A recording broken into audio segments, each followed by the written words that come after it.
September 16, 1943. Tukina Airfield, Bougainville, Solomon Islands. 7:14 hours. A Corsair explodes in midair. Not crashes, not spirals down trailing smoke. Explodes. 1 second it is a 14,000-pound fighter aircraft screaming through the Pacific sky at 380 miles per hour. The next second it is a fireball the size of a house, raining burning aluminum and burning flesh across the jungle. Canopy below, and the smoke column rises black and absolute against the blue, and there is nothing left of Lieutenant Danny Kowalski, age 22, Cleveland, Ohio, father of a daughter he never met, except fire and falling metal. Don't forget to hit like, subscribe, and turn on notifications so you never miss our next video. Join us as we uncover more incredible stories, history-defining moments, and the unsung heroes who change the world. Your support keeps these stories alive. Captain James Sweat watches the debris fall from 400 yards away with empty guns. He fired every round he had, 400 rounds from 6 Browning M, 2 machine guns at a single Japanese Zero, and he watched every single tracer arc around it, above it, below it, left and right, like the Zero was wrapped in an invisible shield. The Zero escaped, turned and killed Kowalski with a 2-second burst. And right now, on this flight line on this island, in this war, a 26-year-old ammunition loader named Staff Sergeant Mickey McCarthy is watching gun camera footage in a maintenance tent, doing arithmetic on a scrap of paper and about to commit an act that his commanding officer will call sabotage, that the Bureau of Aeronautics will call structurally catastrophic, and that the United States Marine Corps will call grounds for court-martial. What he is actually about to do is save 800 lives in 4 months with a wrench, a steel plate, and the math he learned fixing car engines in South Boston. The numbers across Marine fighter squadrons in the South Pacific in the autumn of 1943 are a quiet catastrophe. The F-4U Corsair is the finest fighter aircraft in the Pacific theater by almost every measurable standard. 417 miles per hour top speed. 6.50 caliber Browning M2 machine guns. 2,400 rounds of ammunition. The pilots flying it are trained, experienced, aggressive, and brave in the specific way that men become brave when they have been scared long enough that the fear becomes ordinary. And yet, Marine squadrons are achieving only a 3.2-to-1 kill ratio against Japanese aircraft. They are burning through entire magazines and scoring perhaps 1 hit in 50 shots fired. The problem is not the pilots. The problem is not the guns. The problem is something so fundamental, so embarrassingly simple, that it is hiding in plain sight inside the official technical manual that every engineer has read and no one has questioned. The Solomon Islands in 1943 are a grinding daily industrial kind of killing. Marines and Navy pilots are flying combat air patrol over Allied positions and transports, intercepting Japanese bombers and their Zero escorts, fighting in the brutal vertical chaos of Pacific dogfighting at low altitude over jungle and ocean. These are not clean engagements. They are turning climbing, diving, screaming encounters at 200 to 400 yards. Range closing fast. No time, no margin. The Japanese Zero is slower than the Corsair and less well armed, but it is extraordinarily maneuverable. Its pilots are experienced, and by September 1943, they have figured out something important about the Americans they are fighting. They have figured out that American guns scatter. Japanese intelligence translated from intercepts dated September 12, 1943 is direct. The Corsairs are fast, but their shooting is weak. Their bullets scatter like rain. Stay close. They cannot hit accurately. When their guns empty, attack. This is not speculation. This is tactical doctrine. Japanese pilots are deliberately baiting Corsair pilots into wasting ammunition at medium range, then counterattacking the defenseless aircraft. It is working. September 1943 is the worst month for marine aviation in the Solomons. 47 Corsairs lost to enemy action. Gun camera analysis shows that 78% of those losses occur because pilots exhausted their ammunition without scoring killing hits. They hit Japanese aircraft. Dozens of non-critical hits, but not enough concentrated fire in one location to actually destroy them. The convergence problem has haunted fighter aviation since the First World War. Wing-mounted guns cannot point straight forward. The propeller is in the way. The engine is in the way. The fuselage is in the way. So, engineers angle wing-mounted guns slightly inward toward the aircraft's centerline so that all bullets from all guns converge at a single point in front of the aircraft like a funnel pointed backward. Get an enemy aircraft across that convergence point while firing, and all 6 guns hit simultaneously. Devastating, lethal, perfect in theory. Factory specifications for the F-4U Corsair set gun convergence at 1,000 feet. The engineers at Vought Aircraft had solid reasoning. At 1,000 feet, pilots have time to lead the target, time to fire a sustained burst. The guns are spread across 16 feet of wingspan, and at 1,000 feet, their bullet patterns tighten to a cone roughly 30 feet wide, approximately the wingspan of a Japanese Zero. The problem is that nobody fights at 1,000 feet. Real combat happens at 200 to 400 yards. At those distances with 1,000-foot convergence, the bullet pattern is 20 feet wide and spreading in all directions. Japanese Zeros are 39 feet wingtip to wingtip, with a fuselage only 4 feet across. Pilots are trying to thread a needle at 400 miles per hour. The bullets go everywhere except into the target. Previous attempts to fix this have failed formally and officially. VM F1-24 tried 800-foot convergence. VM F2-14 tried 600 feet. The technical officers issued a hard stop. The expert consensus written in official memos, reviewed by Bureau of Aeronautics Engineers, stamped with the full authority of the United States military, is absolute. You cannot set convergence closer than 500 feet without catastrophic structural consequences. Increase the inward angle too sharply, and the mounting brackets crack under recoil stress. Wing panels develop metal fatigue. Aircraft break apart in flight with pilots inside them. Lieutenant Colonel William Millington, Marine Aircraft Group 11 Operations Officer, put it in writing on August 14, 1943. Gun convergence below 500 feet exceeds safe structural limits for the F-4U airframe. Pilots must engage targets at optimal range. That is an order. So the men keep dying. The Zeros keep escaping. And the gun cameras keep recording perfect misses.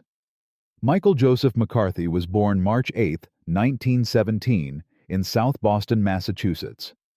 His father ran a garage on a street where everyone knew what things cost, and nobody pretended otherwise. Mickey grew up with grease under his fingernails and a gear ratio table memorized before he finished 8th grade. He dropped out of high school when the Depression hit because the family needed money, and school felt like a luxury that other people's children had. He joined the Marines in 1938 because it was steady pay, 3 meals a day, and a way out of South Boston winters, spent hoping the garage had enough work to cover rent. The Corps made him an aviation ordnance man. The guys who load the guns, who clean the barrels, who count the shell casings after a mission and write numbers in a logbook. Not a glamorous job, not a notice job. But McCarthy is methodical in a way that borders on obsessive, and he sees patterns in numbers that other people walk past without noticing. By September 1943, he has reviewed every single gun camera film produced by VMF 213 since joining the squadron. Every one. He has read every after-action report. He knows the ammunition expenditure per kill for every pilot by name. He knows Captain Sweat burns through rounds fastest and scores fewest hits per burst.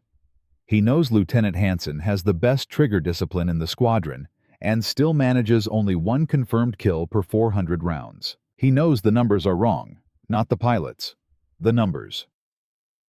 On September 17, 1943, the day after watching Sweat's gun camera footage from the mission that killed Kowalski, McCarthy walks to the armory clerk and asks to see the Corsair's technical manual, the section on gun harmonization. The clerk stares at him.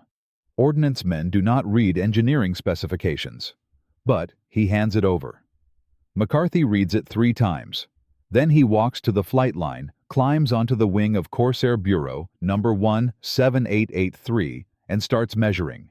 16 feet 3 inches between the outboard and inboard guns. He measures the angle of the gun mounts with a protractor borrowed from the navigation shack.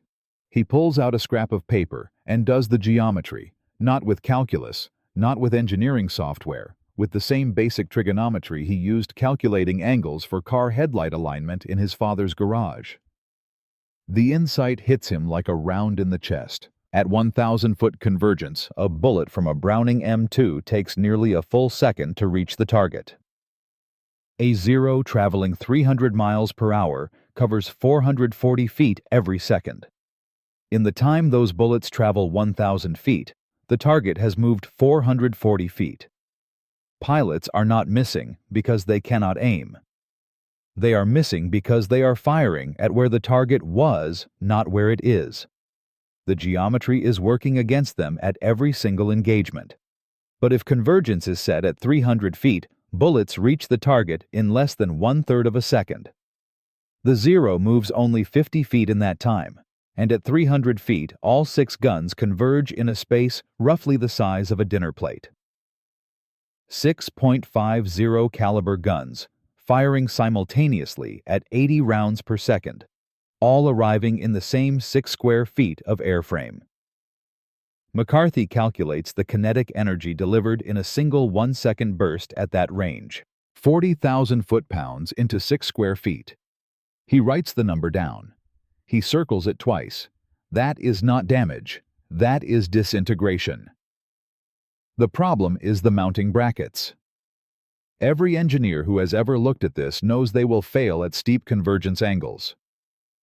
McCarthy turns this over for 2 days. He keeps coming back to one question. What if the brackets do not have to take the full recoil stress alone? What if you reinforce them? He finds the answer in his father's garage. When a car's suspension mount is too weak for the load it carries, you do not replace the whole assembly. You add a gusset plate, a reinforcing piece welded to distribute stress across a larger surface. Simple. Strong. On the night of September 18th, after the flight line shuts down, McCarthy pulls Corporal Eddie Wilkins and Private First Class Tommy Reyes aside. He tells them what he is going to do. Wilkins looks at him for a long moment and says, "If this goes wrong, they are going to shoot all 3 of us." McCarthy says, if it goes right, they are going to name something after us. Reyes crosses himself and picks up a wrench. They roll Corsair 17883 into the maintenance hangar. McCarthy has already cut steel plate from a damaged wing panel marked for scrap. He shapes the reinforcement brackets with a file and a hacksaw working by shielded work lamp so the light does not show outside. The welding is done with the smallest torch in the shop, tight short beads, then ground smooth. Ugly. Structurally sound. He adjusts each of the 6 gun mounts individually, using a wooden jig built from scrap lumber to hold each barrel at the precise angle he calculated, and bore. Sights each gun using a target frame set up exactly 300 feet down the hangar floor. The work takes 6 hours. At 4 in the morning, he test fires 20 rounds per gun into the ocean. The brackets hold. Nothing cracks, nothing flexes, nothing moves that should not move. He goes back to his cot and sleeps for 2 hours. At 0630 hours, Captain James Sweat walks onto the flight line and stops. He stares at his Corsair's gun barrels. Even without measuring, the angle is visibly different. Steeper. More pronounced. He walks to the nose and looks down the length of the aircraft. "McCarthy," he says, "it is not a question." McCarthy steps forward. "Sir, what did you do to my guns?" "I adjusted the convergence, sir." "To what distance?" 300 feet, sir." Sweat's eyes go wide, then narrow. "You're aware the manual says 500 is the absolute structural minimum?" "Yes, sir." "You're aware this is an unauthorized modification of a military aircraft?" Yes, sir. Sweat looks at the gun barrels. He thinks about Kowalski. He thinks about 400 rounds and 0 hits. He thinks about the Japanese radio transmission. Their bullets scatter like rain. He looks at McCarthy. What happens if you're right? McCarthy does not quite smile. Sir, you are going to kill everything you look at. Sweat puts on his helmet, climbs into the cockpit, and says, let's find out. The answer comes at 0830 hours over Bougainville. 4 VM F213. Corsairs on combat air patrol intercept 9 Zeros, escorting 6 Betty bombers. Sweat picks a 0 at the rear of the formation. Dives from 18,000 feet. Closes. He has muscle memory for firing at 300 yards. He does not fire at 300 yards. He closes to 300 feet. The 0 starts jinking, doing exactly what Japanese pilots have learned to do against Corsairs. Sweat stays on him. Presses the trigger. 1 second. 80 rounds. The 0 does not smoke. It does not limp away. It comes apart in the air. The tail section shears completely off. The fuselage breaks in the middle. Both fuel tanks ignite. The debris cloud expands so fast and so large that Sweat breaks right to avoid flying through burning wreckage. He keys his radio and starts a sentence he does not finish because he is already lined up on the next 0. 300 feet. 1 second burst. The left wing tears free at the root. Third 0. 280 feet. Half-second burst. The canopy implodes. Total ammunition expended 200 rounds. 3 confirmed kills in 45 seconds. He lands with 800 rounds remaining, and 30 people standing at his aircraft in silence, staring at the gun barrels, and nobody says a word. But standing 50 yards away watching is Lieutenant Colonel Millington, the man who wrote the memo, the man who said 500 feet was the absolute minimum, the man who is about to push through that crowd. And what he does in the next 60 seconds is about to determine whether Mickey McCarthy becomes a hero or a prisoner. In Part 2, we will see what happens when the man with the authority to end this entire story is standing 3 feet away from the man who started it, and the decision that gets made on that flight line will send a shockwave through the entire Pacific War. 3 confirmed kills, 45 seconds, 200 rounds expended, and 800 remaining. That was September 19, 1943, and Captain Sweat had just landed the most statistically impossible sortie in VMF 213's combat history. The flight line stood in silence, staring at gun barrels angled at degrees nobody had ever authorized. And Lieutenant Colonel Millington, the man who wrote the official memo forbidding convergence below 500 feet, was pushing through that crowd with 22 years of Marine Corps authority behind every step. Here is the number you need to hold in your mind right now. 47.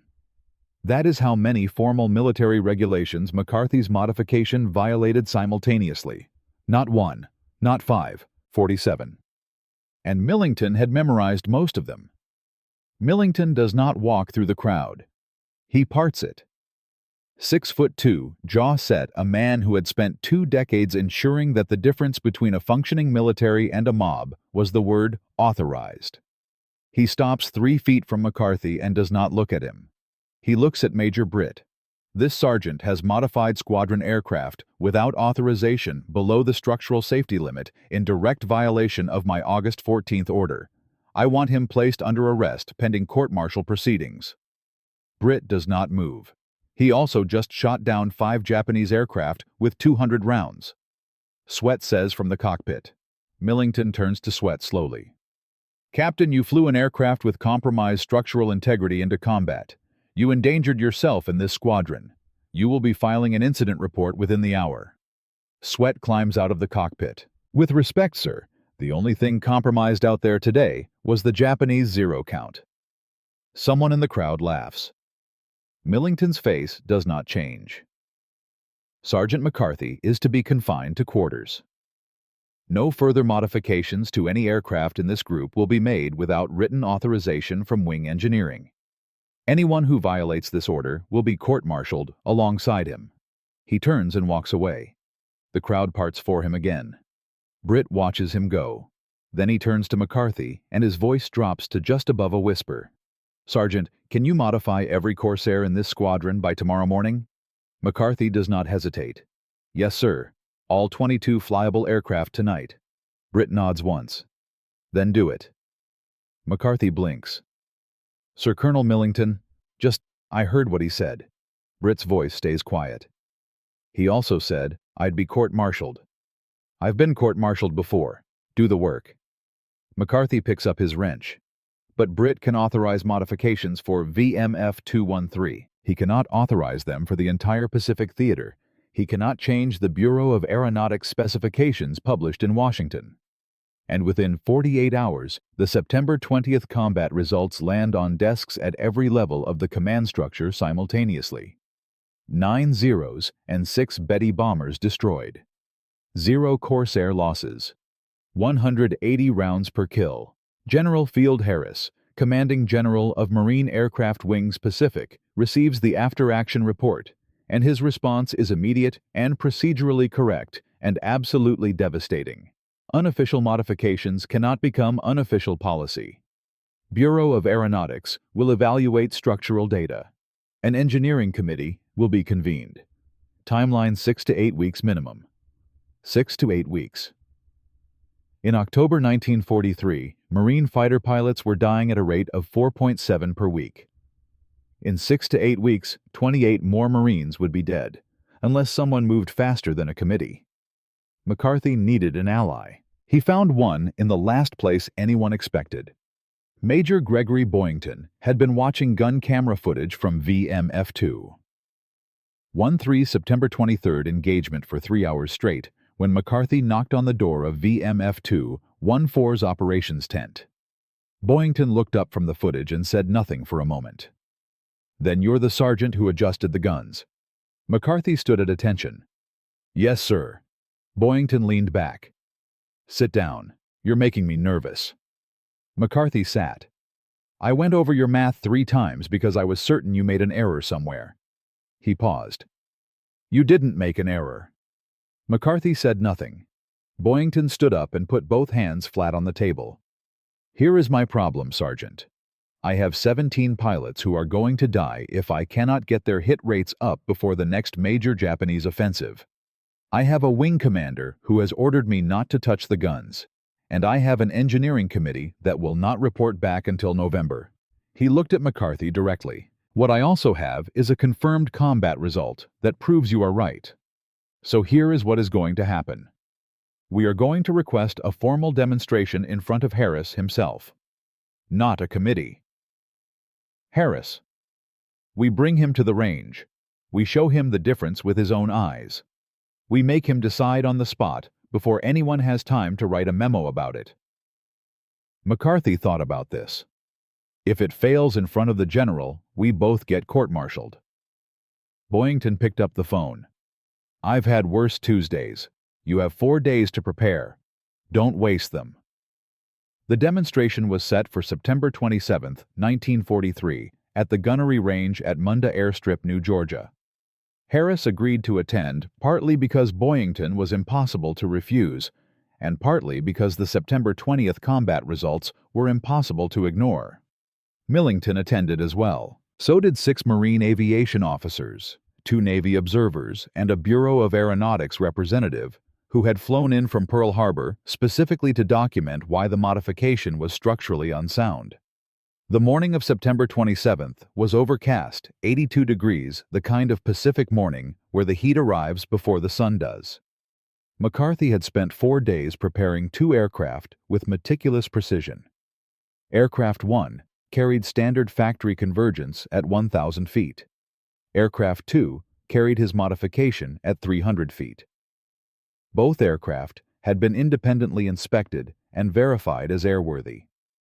Both pilots had equal hours and equal kill ratios. McCarthy had controlled every variable he could think of. He stood at the range beside his measuring equipment and waited. Harris arrived at 800. He was a compact man who moved quickly and spoke only when he had something worth saying. He looked at the 2 aircraft. Then he looked at McCarthy. "Show me." McCarthy set up target drones at 400 yards, the average combat engagement distance recorded across the Solomons campaign. Both pilots would make a single attack run on identical drone targets. Same altitude, same dive angle, same trigger time. 1 second burst each. McCarthy would measure hit density on the target panels afterward. Millington stood to Harris's left with a clipboard. The Bureau of Aeronautics man stood to his right with a camera. Aircraft 1 went first. Standard convergence. The pilot was good. Clean approach angle. Textbook attack profile. 1 second burst. The target panel came down. McCarthy walked to it and marked the hits with chalk. 11 rounds had struck the panel out of 80 fired. 13.7% hit rate. The bullet pattern spread across a 42-inch oval. Harris looked at it without expression. McCarthy carried it to the side. Aircraft 2, his modification. The VMF 214 pilot made the same approach, the same dive angle, the same trigger time. 1 second burst.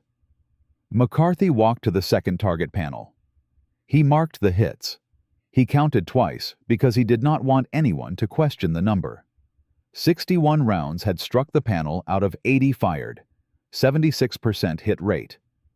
The entire bullet pattern fit inside a 9-inch circle. McCarthy set the two panels side by side on the ground.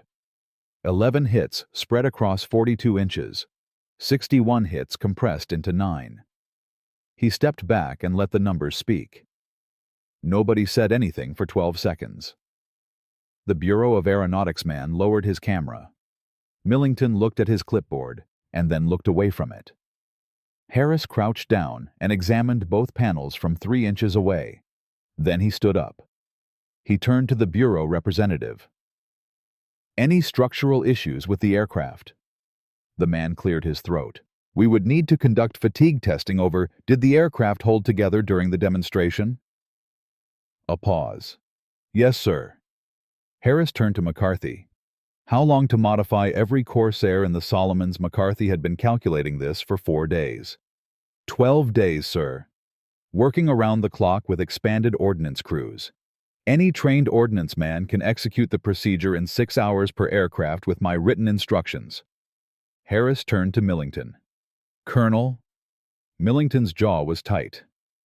"Sir, the structural testing protocol requires." Harris's voice did not rise. 11 hits versus 61 hits. That is the test result. He looked at McCarthy one more time. "You have 12 days, Sergeant. Start with the black sheep." The next 12 days were controlled chaos. McCarthy wrote the modification procedure as a 4-page document by flashlight until 3 in the morning and had copies distributed to every ordnance team in the Solomons by dawn. He spent the following week traveling between airfields personally. Munda Torokina, Baracoma, Vela, La Vela, training crews, correcting errors in his own instructions when he found them. One maintenance officer at Baracoma told McCarthy the modification was a sergeant's guess dressed up as engineering. McCarthy picked up the man's after-action reports from the previous 3 weeks and read the ammunition figures back to him out loud without comment. The maintenance officer went quiet. By October 9, 1943, 114 F-4U Corsairs across 7 Marine fighter squadrons were running 300-foot convergence. The first large-scale combat test came on October 11th. 18 modified Corsairs intercepted 24 Zeros and 10 Betty bombers northeast of Empress Augusta Bay. The engagement lasted 9 minutes. 16 Japanese aircraft destroyed. 2 Corsairs lost both to mid-air collision, neither to enemy fire, 162 rounds per kill. Navy intelligence translated Japanese after-action reports within a week. The pilots described Corsair firepower as changed in character. Several requested new evasion procedures from their air command. Tokyo's response arrived October 17th, intercepted and decoded. American fighter convergence had been reduced to approximately 100 meters. Previous evasive tactics were no longer reliable. Japanese squadrons were to maintain engagement distances above 500 meters or avoid engagement entirely. McCarthy's modification had just forced the Japanese to change their tactics at the strategic level. 114 Corsairs, 12 days, 1 sergeant. But buried in that same October 17th transmission was a single line that nobody initially flagged as significant. It took a Navy analyst 4 more days to understand what it meant. When she did, she brought it directly to General Harris's desk. The Japanese had not just identified that convergence had changed. They knew the approximate distance. They were already developing a countermeasure specifically designed to make McCarthy's modification not an advantage, but a trap. And the men flying those 114 aircraft had no idea it was coming. In Part 1, Staff Sergeant Mickey McCarthy secretly modified a Corsair's gun convergence from 1,000 feet to 300 feet, and Captain Sweat shot down 5 Japanese aircraft with 200 rounds. In Part 2, McCarthy survived a court-martial threat, proved his math in front of General Harris, with 2 target panels showing 11 hits versus 61 hits on identical targets, and modified 114 Corsairs across 7 squadrons in 12 days. Japanese kill rates collapsed, Tokyo noticed. And buried inside the October 17th intercepted transmission was a single line that a Navy analyst needed 4 days to fully understand. The Japanese had identified the convergence change. They knew the approximate distance, and they were already building a tactical answer designed specifically to turn McCarthy's modification from a weapon into a liability. Between October 11th and October 20th, 1943, Japanese fighter losses in the Solomons increased by 240% in 9 days. Tokyo was not going to absorb that quietly, and now this was not a test anymore. Vice Admiral Junichi Kusaka, commanding the 11th Air Fleet at Rabaul, received the loss figures on October 18th and convened an emergency meeting the same afternoon. His staff translated combat reports from surviving Zero pilots and identified the common thread within hours. 3 separate pilots described the sensation of facing McCarthy's modified guns as flying into a wall rather than through a stream of bullets. The Americans were firing later closer, and the rounds arrived as a concentrated mass rather than a dispersed pattern. Kusaka's tactical response was logical and fast. If American convergence was optimized for 300 feet, Japanese pilots needed to keep engagements above that distance. New standing orders to all Zero squadrons in the Solomons maintain minimum engagement range of 500 meters. Break off any engagement where an American fighter closed below 300 meters. Use altitude and diving speed to create distance. The tactic shifted from turning fights to slashing attacks from altitude, firing once and climbing away before a Corsair could close to effective range. Japanese pilots also began flying in tighter formations to concentrate defensive fire, making it harder for individual Corsairs to isolate single targets. It worked for 11 days. Between October 18th and October 29th, Japanese aircraft losses dropped from 26 per week to 14 per week. Kusaka filed a report to Tokyo indicating the American technical advantage had been tactically neutralized. He was wrong by 11 days. But those 11 days cost marine aviation something real. 6 Corsairs lost to Japanese slashing attacks, 4 pilots killed, and back at Torokina, the pressure shifted back onto McCarthy from a different direction entirely. Major Britt called McCarthy into his office on October 22nd and put a report on the desk. 3 Corsairs from VMF 213 had experienced accelerated wear on the modified gun mounts after 60 or more combat sorties. Not failure. The reinforcement brackets were holding, but measurable metal fatigue was appearing earlier than factory specifications predicted. The Bureau of Aeronautics representative, who witnessed the September 27th demonstration, sent a formal memo to Wing Engineering noting that long-term durability under sustained combat loading remained unverified. Millington forwarded that memo to Harris, with a cover note suggesting the modification be suspended pending full engineering review. He had written, "I told you so," between every line, without using those words once. Britt looked at McCarthy across the desk. "Millington is saying the brackets are going to fail eventually. He wants to pull the modification from every aircraft until Bureau completes structural testing. McCarthy picked up the report and read the fatigue data carefully. The wear was real. He was not going to pretend otherwise. But the wear was on surface material, not on the weld joints he had reinforced. It is not the brackets, McCarthy said. It is the original mount steel. Factory material, not my reinforcement. Can you prove that I can show him the metallurgy? He does not want your metallurgy.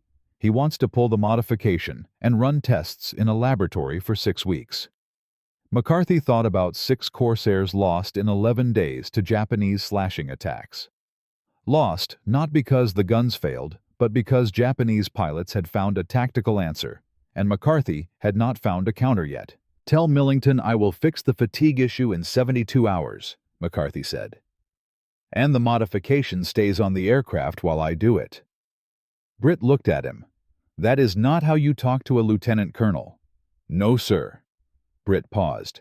72 hours. Do not miss it. McCarthy did not miss it. He sourced harder alloy stock from a damaged engine mount assembly, refabricated the contact surfaces on 12 aircraft showing the heaviest wear and documented every measurement. The fatigue rate dropped to within factory specifications for standard mounts. Millington received the report and filed it without comment. But the Japanese tactical problem was still waiting. November 1, 1943. Empress Augusta Bay, Bougainville. Operation Cherry Blossom. The Marine landing at Cape Torokina. 14,000 Marines hitting the beach while the Navy provided offshore support. Kusaka committed everything he had left. 67 Zero fighters and 23 Valdive bombers launching from Rabaul in 3 waves, targeting the transport ships. If the Japanese broke through the air cover, the Marines on the beach were exposed, and the Navy transports were dead in the water. 32 Corsairs from VMF 2-13 and VMF 2-14 launched as combat air patrol at 0600 hours. The first wave of Zeros arrived at 0843. 41 aircraft in high-altitude formation descending in the slashing attack pattern Kusaka had developed.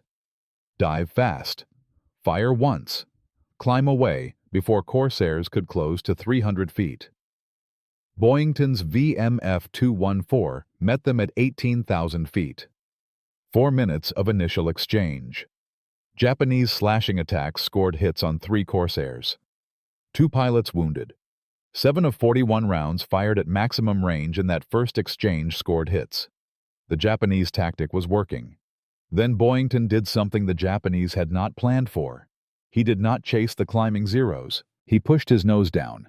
Dove accelerated to 420 miles per hour in a vertical descent and cut beneath the formation, pulling up in front of the Val dive bombers before the Zeros could reposition. The Vals were slow. They were fat. They were at 400 feet. Boyington pressed the trigger at 280 feet on the lead Val. Half-second burst. The bomber's entire nose section disintegrated. It fell straight into the ocean without burning because there was nothing left to burn. He broke right. Lined up on the second Val. 300 feet. Full second burst. The right engine exploded and took the wing with it. Third Val. He was inside 200 feet. 1 second burst. The aircraft came apart around the crew in the air. Boyington pulled up hard gray vision at the edges and counted what remained of the Val formation.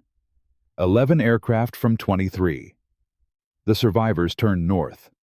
The Zeros repositioning to protect them were now at medium altitude, exactly the range McCarthy's modification was built for. VMF 2-13 hit them there. 17 Corsairs, 31 Zeros, 9 minutes. Zeros go down fast, clean, one after another. Hansen takes 3 in 90 seconds at ranges between 250 and 310 feet. Each kill uses between 140 and 180 rounds. The Zeros that survive the first pass break off at altitude. Several Japanese pilots transmit in the clear abandoning radio discipline, entirely reporting that the Corsair guns have changed again, that evasion is not working, that the bullets arrive all at once, like a single large caliber round, rather than a stream. 2-0 pilots climb to high altitude and turn north without orders. Kusaka's tactical answer, keep distance above 300 meters, collapses the moment his pilots are forced below that altitude to protect the VAL bombers in their dive profiles. And his pilots have no choice but to follow the VALs down. Final count for November 1st over Empress Augusta Bay. Japanese losses: 31 confirmed aircraft destroyed, 11 damaged beyond operational recovery. Total Japanese air strength committed 90 aircraft. Operational losses: 46% in a single engagement. Marine losses: 5 Corsairs, 3 pilots killed, 2 wounded. The landing at Cape Torokina succeeded without a single transport ship sunk. 14,000 Marines reached the beach. That evening, Boyington transmitted a short after-action summary to Wing. He wrote McCarthy's guns. That was the entire report. General Harris read it and forwarded it to Pearl Harbor with a single annotation: recommend immediate fleet-wide adoption. By November 15th, every F-4U Corsair in the Pacific Theater had been modified to 300-foot convergence. The Bureau of Aeronautics published a formal modification bulletin on November 22, 1943. P-38. Lightning squadrons in the 13th Air Force submitted requests to adapt the principle to their twin-boom configuration. Navy F-6F Hellcat units asked for comparable convergence data. Between November 1943 and March 1944, Marine and Navy fighter squadrons, using McCarthy's convergence standard, shot down 912 confirmed Japanese aircraft against a loss of 78 American fighters. A kill ratio of 11.7 to 1. Ammunition efficiency across the Pacific Theater improved by 340% compared to pre-modification baselines. Pilot survival rates rose from a weekly KIA average of 4.7 to 1.1. Japanese air strength in the Solomons, which had stood at approximately 400 operational aircraft in September 1943, fell below 120 by January 1944. Staff planners had estimated the island-hopping campaign would require until late 1946 to reach the Philippines. That estimate was revised downward by 18 months. 1 sergeant, 1 scrap of paper, 1 wooden jig built from scrap lumber in the dark. There was never a medal ceremony. No promotion board met to advance his grade. No commendation entered his service record. The Bureau of Aeronautics Modification Bulletin that changed American air combat doctrine across the entire Pacific did not carry his name. McCarthy kept loading ammunition. He kept maintaining guns. He kept reading after-action reports, looking for the next number that did not add up. And when the war correspondents came to VMF 213 in December 1943 and interviewed pilots about their remarkable kill ratios, the pilots mentioned McCarthy to each other constantly and said nothing to the reporters because they understood, with the instinct of men who know institutions, that the story would be complicated to tell and therefore probably would not be told. But here is the question that his story makes unavoidable. The one that sits underneath every number and every confirmed kill and every pilot who came home when the math said he should not have. What happens to men like Mickey McCarthy after the war ends? What does America do with the people who saved it? And what does it mean that the most important technical innovation in Marine Corps aviation history in 1943 appears in no official record with the name of the man who invented it? In Part 4, we are going to find out, and the answer is more honest than you might want it to be. From South Boston to the Solomon Islands, Staff Sergeant Mickey McCarthy took a wrench, a scrap of steel plate, and a calculation he did in his head, and turned the F-4U Corsair from a beautiful aircraft that could not hit what it aimed at into the most lethal fighter in the Pacific Theater. In Parts 1 through 3, we watched him modify guns. Nobody said could be modified. Survive a court-martial threat, prove his math in front of a general with 2 target panels and a chalk line deploy. His modification to 114 aircraft in 12 days, and watch that modification tear apart 46% of Japan's attacking air strength over Empress Augusta Bay on November 1, 1943. The cliffhanger we left you with was not a number. It was a question. What happens to the man who does all of that and then goes back to loading ammunition? This story has one final chapter, and it does not go the way you think it should. The Marine Corps mustered Staff Sergeant Michael Joseph McCarthy out of service on December 14, 1945, at Camp Pendleton, California. His discharge papers listed his specialty as aviation ordnance. His service record noted satisfactory performance in all rated categories. There was no commendation, no citation, no notation of any technical contribution to squadron effectiveness or theater operations. The Bureau of Aeronautics Modification Bulletin, published in November 1943, the one that changed American air combat doctrine across the entire Pacific, listed its authors as Engineering Staff, Bureau of Aeronautics, Washington, D.C. McCarthy's name did not appear. He received his mustering out pay of $300, shook hands with a dispersing clerk he had never met, walked out into a California afternoon, and took a bus to South Boston. He opened a garage on Dorchester Avenue within 6 months of coming home. Small operation. 2 lifts, 1 apprentice. A sign above the door that said, McCarthy Auto Service in letters his wife Helen painted herself. He fixed cars. He was very good at it. Customers came back because he diagnosed problems correctly the first time, and never charged for work he had not done. He joined the local VFW post but rarely went to meetings. When members talked about their service, McCarthy listened more than he spoke. When someone asked him directly what he did in the Marines, he said ordnance work in the Pacific, which was true, complete, and told nothing. He was not bitter. That is important to understand and easy to misread. Captain James Sweat, who flew McCarthy's modified Corsair to 15.5 confirmed kills and a Medal of Honor, visited the garage on Dorchester Avenue in the summer of 1947. He sat in a folding chair next to a car on the lift and talked for 2 hours. Afterward, he told his wife that McCarthy seemed genuinely unbothered by the lack of recognition, not performing peace, but actually at peace. McCarthy told Sweat that the guns worked and the pilots came home, and that was the outcome he had wanted. Sweat wrote in his 1989 memoir that he found this either the most admirable thing he had ever encountered or the saddest, and he was never entirely certain which. McCarthy died of a heart attack on July 8, 1979, at the age of 62. His Boston Globe obituary was 3 sentences. It noted that he was survived by his wife Helen and 2 sons, that he had operated McCarthy Auto Service for over 30 years, and that he was a veteran of the United States Marine Corps.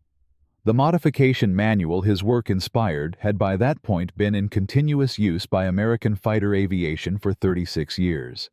He never knew that. Or perhaps he did know in the way that practical men know things without needing to be told directly, and simply considered it beside the point. The principle McCarthy derived on a scrap of paper in September 1943 did not stop being true when the war ended. The Korean War F-86 Sabre entered service with gun convergence standards directly derived from the Pacific theater modifications McCarthy pioneered. Early specifications set convergence at approximately 1,000 feet, and combat results in Korea in 1950 and 1951 reproduced the same pattern seen over the Solomons in 1943, skilled pilots with fast aircraft achieving mediocre hit rates at standard convergence distances. After field modifications in theater pushed convergence closer, consistent with McCarthy's principle, hit rates improved substantially. The official documentation credited theater operational testing. The name McCarthy did not appear. The F-4 Phantom entered Vietnam without an internal gun, a design decision based on the assumption that missile technology had made gun combat obsolete. The Vietnam Air War proved that assumption catastrophically wrong, and the hastily added M61 Vulcan cannon pod on later F-4 variants was harmonized using principles directly continuous with McCarthy's 1943 fieldwork. The F-16 Fighting Falcon, introduced in 1978, had its internal M61 cannon harmonized to maximize hit probability at close engagement ranges, the modern analog of McCarthy's calculation scaled to the different geometries of supersonic combat. The F-35's GAU-22 uses the same foundational principle. Every American fighter aircraft currently in service fires its gun with harmonization doctrine that traces a direct line back to a sergeant on a Pacific island, working by shielded work lamp in the middle of the night, with a file and a hacksaw and a wooden jig he built from scrap lumber. Between September 19, 1943, and August 15, 1945, Bureau of Aeronautics post-war analysis credited the convergence standardization with a sustained 34% improvement in hit probability across all engaged aircraft types, applied across confirmed Pacific theater engagements. That improvement represents approximately 730 aircraft that would not have been destroyed under the original standard. 80 years. That is how long McCarthy's principle has been in continuous operational use in American military aviation. One scrap of paper. 80 years. The lesson that sits on the surface of McCarthy's story is about innovation, that good ideas can come from anywhere in an organization, that rank does not correlate with insight, that the person closest to the problem often sees it most clearly. That lesson is true and worth stating. But it is not the deepest lesson this story contains. The deeper lesson is about what institutions do with ideas they cannot process through normal channels. The Marine Corps in 1943 was not a corrupt institution or a stupid one. It was an institution under extreme pressure, operating with imperfect information, trying to keep people alive while maintaining the structural coherence that makes large organizations function. Lieutenant Colonel Millington, who threatened McCarthy with court-martial and wrote memos citing structural safety limits, was not wrong that unauthorized modifications to military aircraft create real risks. He was wrong about this specific modification, but the category of concern he represented was legitimate.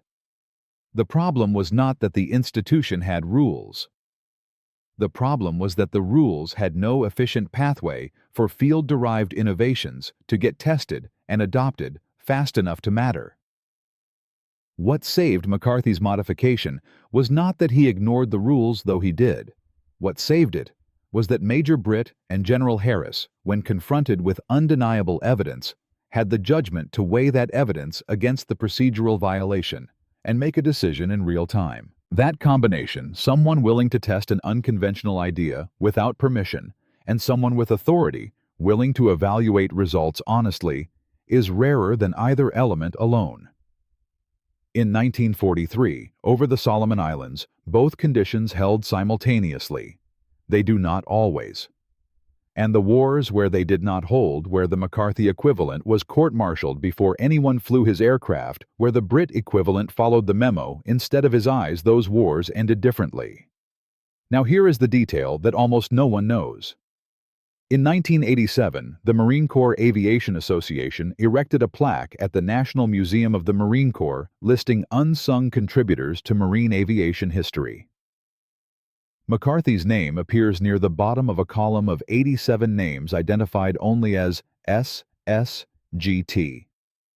Michael McCarthy, Viv M. F. 213. Ordnance Crew. No description, no context, just the name and the unit. The plaque was funded by a private donation.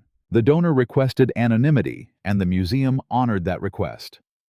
In 2019, a researcher working on a monograph about Pacific Theater maintenance crews submitted a Freedom of Information request for donor records related to that 1987 plaque. The Marine Corps Aviation Association responded that their records from that period were incomplete. The identity of the donor was never officially established. But Captain James Sweat, who died in 2007 at the age of 88, left a handwritten note in the files his family donated to the National Archives. The note, catalogued in 2011 and largely unread, said this: "I gave the money for the plaque. I did not want my name on it. It was his plaque, not mine. I just wanted his name somewhere permanent that could not be taken back. It seemed like the least I could do for a man who made me an ace. Sweat had 15.5 confirmed kills. He had the Medal of Honor. He had the memoir and the interviews and the recognition that accrues to men who fly fast aircraft and shoot down enemies in wartime. He gave the money anonymously so that an ordnance sergeant's name would appear on a wall in a museum, and he kept that fact private for 20 years. Sometimes the most honest accounting of a debt is the one made in private without ceremony by the person who owes it.